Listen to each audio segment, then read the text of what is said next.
pour parler cette fois-ci de quelque chose qui n'est pas simple, qui n'est pas facile, parler du suicide, mais on en parle avec deux personnes dans Gazem Réunionnais.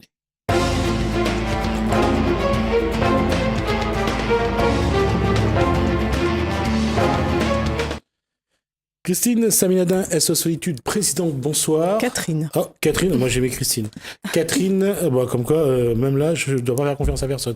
Catherine, donc Saminadin, donc présidente de SOS Solitude, c'est ça? Oui. Bonsoir. Bonsoir. Patricia Koutandi. Bonsoir. Bonsoir. Alors, qu'est-ce qui amène Patricia Koutandi à parler de ce fait de société? Eh bien, comme vous l'avez dit, c'est un fait de société. Le suicide, eh bien, c'est une maladie qui fait de nombreuses victimes aussi à La Réunion. Et une journée nationale de prévention pour en parler, c'est trop peu. C'est trop peu. Nous sommes à près de 880 000 Rayonnaises et Rayonnais habitant à La Réunion et nous devons nous pencher sur l'évolution sociale de notre société. Le suicide, c'est l'affaire de tout le monde, pas uniquement des professionnels et des associations. Nous sommes chacun d'entre nous responsables de cette société dans laquelle eh bien, nous vivons.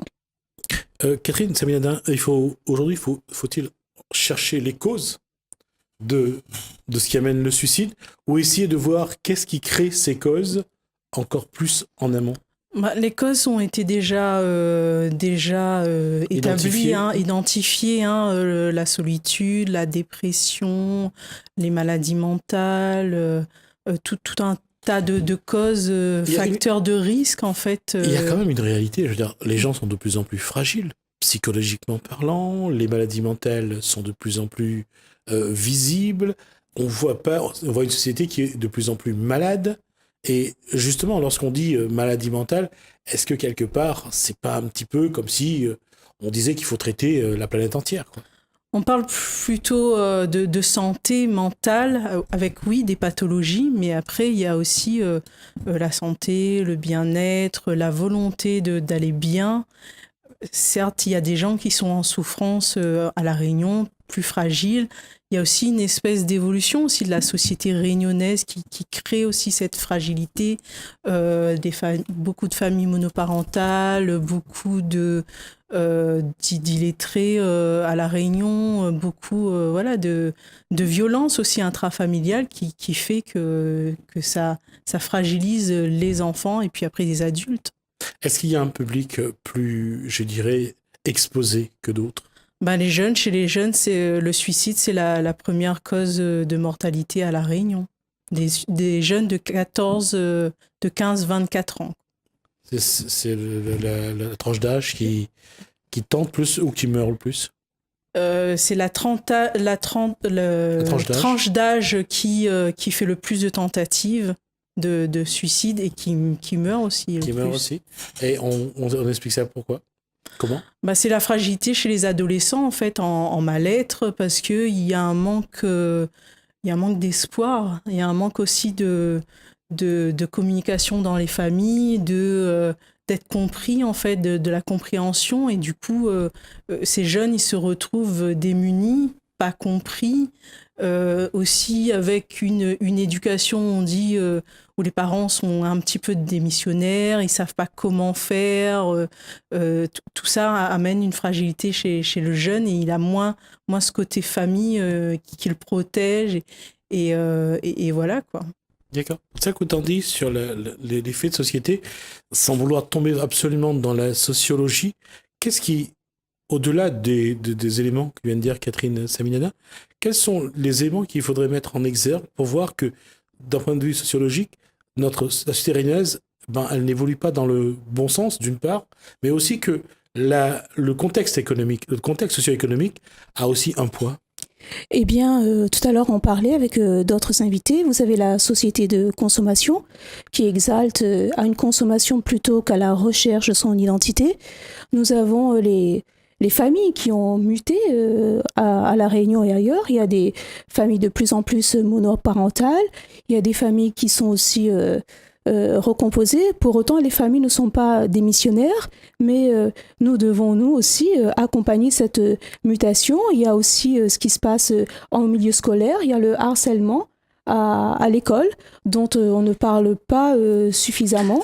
Enfin, je vais quand même mettre ouvrir une parenthèse. Je vous en C'est prie. que actuellement, chaque année, il y a une action dans le collège aujourd'hui pour justement parler du harcèlement à l'école. C'est vrai que c'est peut-être une goutte d'eau dans Qui est l'océan. nécessaire et essentiel, mais c'est vrai que moi j'ai été frappée par le message qu'a envoyé cette adolescente qui malheureusement s'est donnée la mort en disant parlez même si votre voix tremble.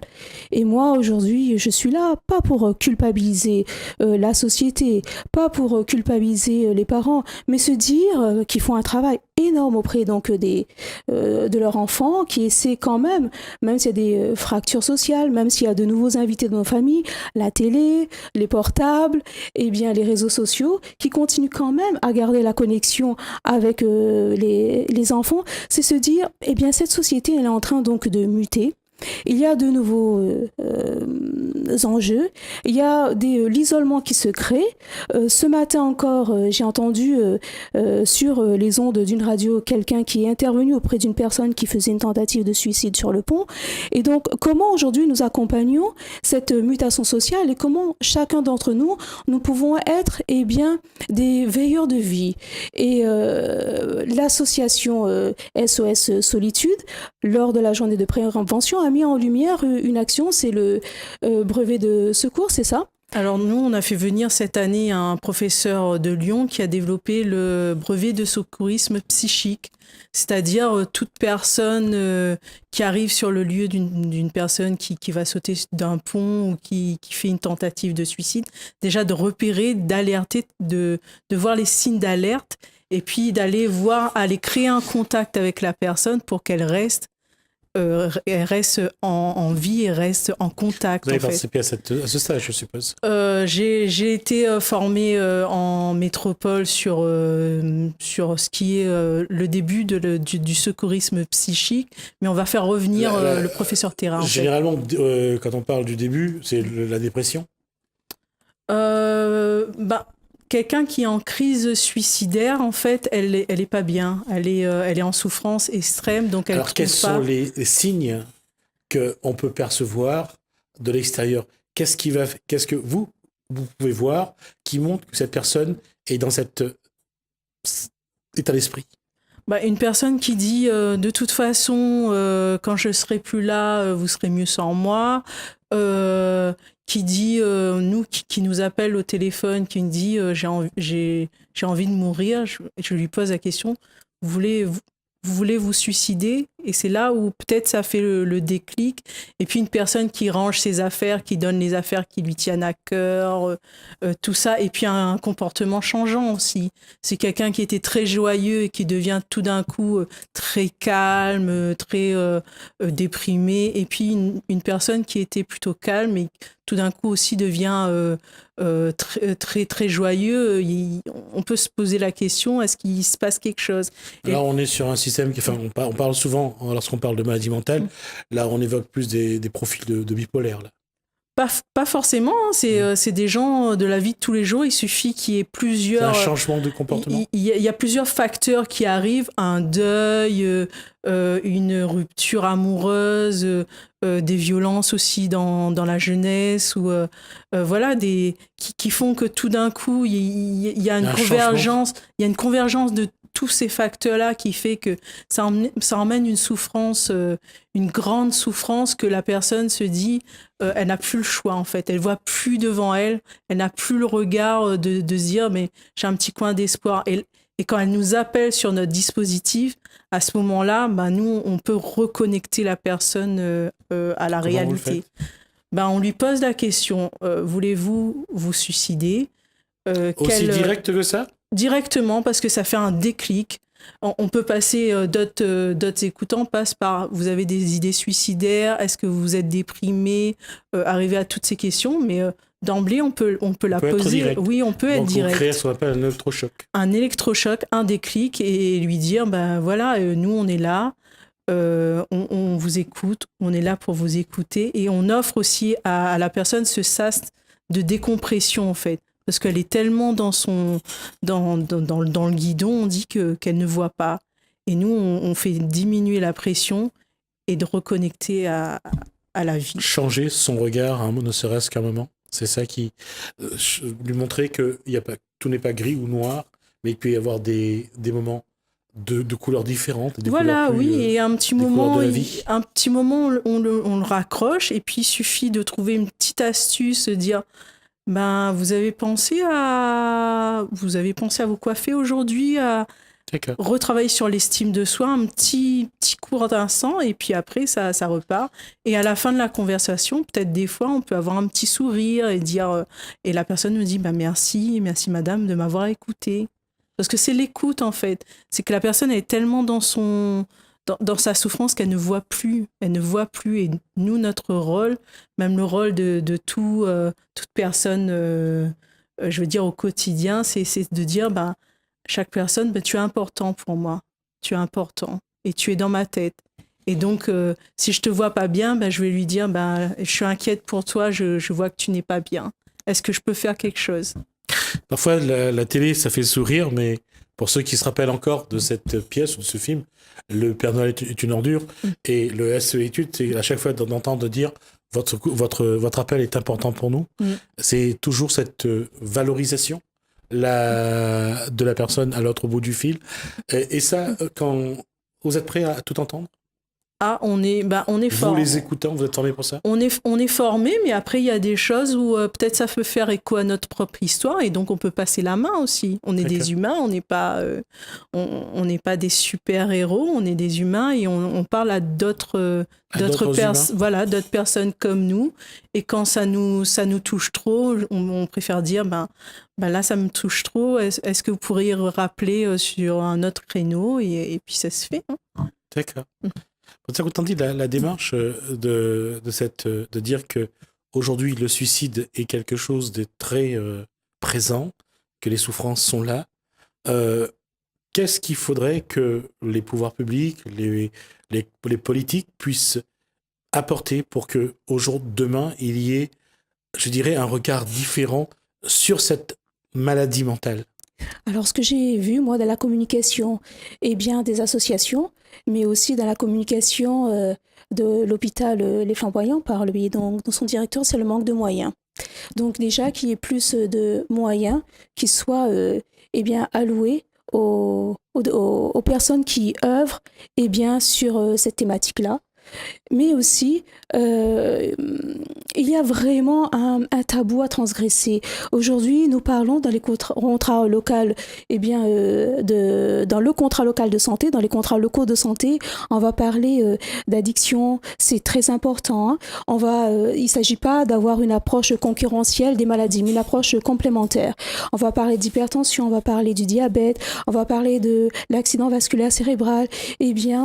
Moi, je souhaiterais personnellement qu'on parle aussi du suicide, parce que les chiffres qui sont avancés, ils sont loin d'être ceux qui sont vrais, parce qu'il y a encore beaucoup de tabous autour de ce phénomène. Vous savez, en parlant donc du suicide avec des collègues au travail, parce que c'est comme ça que commence la communication, c'est comme ça qu'on fait tomber la réserve, les barrières, j'ai eu cette réflexion de quelqu'un que je partage aujourd'hui sur ce plateau. Il disait, Patricia, à La Réunion, on n'a pas seulement dans les spécificités locales, dans l'éloignement, il y a d'autres spécificités. On est entouré d'eau. On est entouré donc de l'océan Indien. Ça veut dire aujourd'hui, quand on a un problème, un choc, un problème lié à son travail, un problème personnel, on ne peut pas se dire je vais au bout de l'île, je vais sur notre département, je vais pouvoir reconstruire avec du neuf. Ça veut dire qu'on est encore victime du regard des autres, ou on pense être victime du regard de l'autre. C'est difficile de se reconstruire localement en se disant, pas qu'on oublie, mais qu'on fait différemment.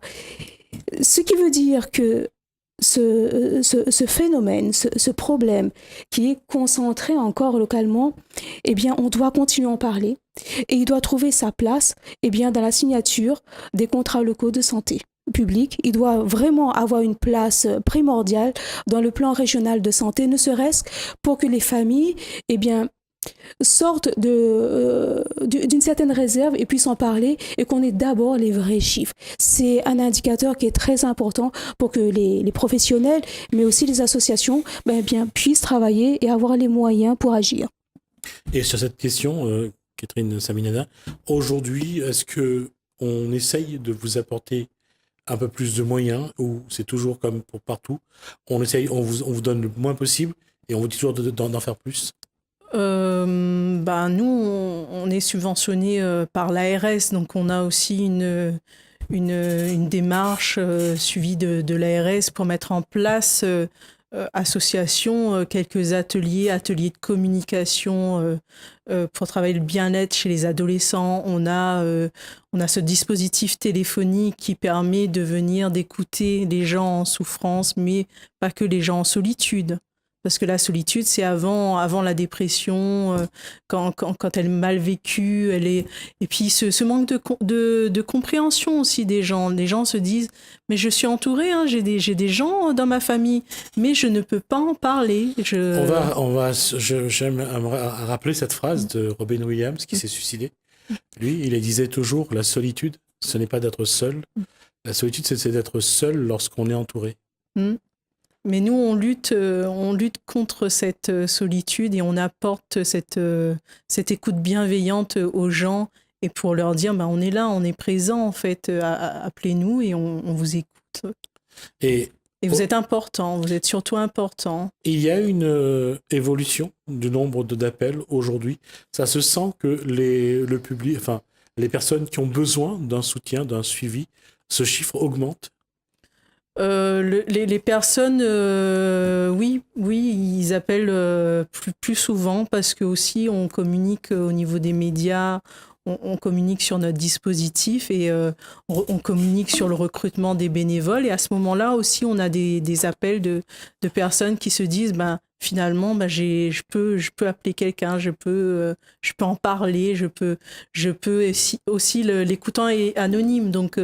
La personne est anonyme, on la connaît pas, donc on peut se livrer de tout dire et de déposer un petit peu notre souffrance. On disait que c'est les 15-24 ans qui étaient le plus touchés. Est-ce que cette maladie touche l'ensemble tous les tranches d'âge finalement? Ah oui, tous les tranches d'âge. Les 15-24 ans, c'est parce que le chiffre est plus élevé, mais ça touche toute la population de la Réunion, et puis on a des appels de métropole aussi. Donc, c'est-à-dire on a des gens qui nous appellent de métropole et qu'on écoute aussi. C'est des gens de la Réunion qui viennent de métropole ou c'est des métropolitains? Non, c'est des métropolitains. Ils ont tapé notre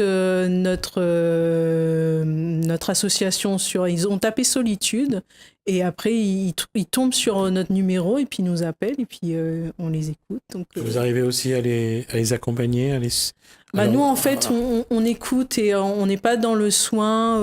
Après, on oriente la personne. Donc, on n'est pas dans un climat de soignant. On travaille en complémentarité avec les professionnels. Donc, après, on oriente la personne, dire, est-ce qu'on vous donne un numéro? Vous pouvez appeler, rappelez-nous pour voir comment ça s'est passé. Ça, qu'autant dit, on a beau dire, mais parfois, on ne voit pas. Ce n'est que lorsque l'acte a été au bout, qu'on se dit, c'est vrai qu'il a dit ça, c'est vrai qu'elle a dit ceci, peut-être que j'aurais dû comprendre ça. Comment faire aujourd'hui pour que, dans le public, on revient à quelque chose dont on parle de solidarité, on parle d'humanité, on parle d'écouter, on parle d'être présent. Et comment faire aujourd'hui pour que l'être humain retrouve un peu plus d'humanité finalement? Eh bien, je n'ai pas de solution miracle, mais c'est peut-être le sens de notre présence sur ce plateau aujourd'hui, se dire que, comment est-ce qu'on peut avoir une oreille active? Et justement, dans notre quotidien, ne pas écouter en banalisant quand on vient nous parler en se disant « Oh, ça va passer demain », avoir des phrases toutes faites et surfaites, avoir vraiment une écoute active. C'est pour ça que j'ai tenu à ce qu'on parle aujourd'hui de ce brevet de secourisme, pour changer au fait notre façon d'entendre et d'écouter. Il y a aussi, j'ai cru voir un projet qui doit bientôt, en tout cas il est en construction, c'est aussi avoir une plateforme réactive via les réseaux sociaux, via la communication numérique. La communication, elle a changé. Il y a bien sûr l'accueil téléphonique qui est très important, mais se dire aussi, il y a le cyberharcèlement, il y a des pressions qui sont faites par les réseaux sociaux, etc. Et comment, on met en perspective, de nouvelles réponses adaptées à de nouveaux vecteurs, de communication, de pression qui peuvent conduire des personnes dans des situations de fragilité. C'est vraiment se dire, aujourd'hui, la société est en train de changer. Comment est-ce que nous pouvons être inventifs ? Comment, devant les nouveaux problèmes émergents, nous puissions développer un autre regard, une autre écoute. Et si on ne se pose pas la question, si on n'en parle pas aujourd'hui, ou bien si on ne laisse que le 2 février 2018, une journée pour en parler, on n'y arrivera pas. Et vraiment, tous les personnes qui vont suivre cette actualité, cet échange, cette communication, moi je les invite après poursuivre ce débat dans la récréation, dans les familles, sur les réseaux sociaux et aussi avec les associations et être les veilleurs de vie d'aujourd'hui et de demain. Merci en tout cas, comme d'habitude, c'est toujours la belle phrase. Je vous remercie. On a dépassé déjà d'1 minute le temps qui nous était imparti. Merci Patricia Koutandi. Merci à Catherine Serminedin. Quand l'occasion se présentera, vous reviendrez, on en abordera de nouveau le sujet. Oui. Et puis si on peut avoir des témoignages en même temps, ça serait bien pour voir. Et je reviendrai aussi sur ce brevet. Il y a un examen bientôt ou pas ? Non, mais on l'a pas mis en place à La Réunion. Hein. On a fait venir le professeur Terra pour une conférence déjà, et après on refera. Quand est-ce que ça sera mis en place ? On fera venir l'année prochaine, pas cette année. Voilà, c'est la question de moyens, les moyens techniques. Ouais, parce qu'on est une association, on ne peut pas aussi... D'accord, on aura l'occasion d'aborder ces moyens techniques la prochaine fois que vous viendrez. Merci à vous deux. Merci. Nous, on va terminer l'émission sur ces éléments. Je vous remercie de nous avoir suivis. Merci.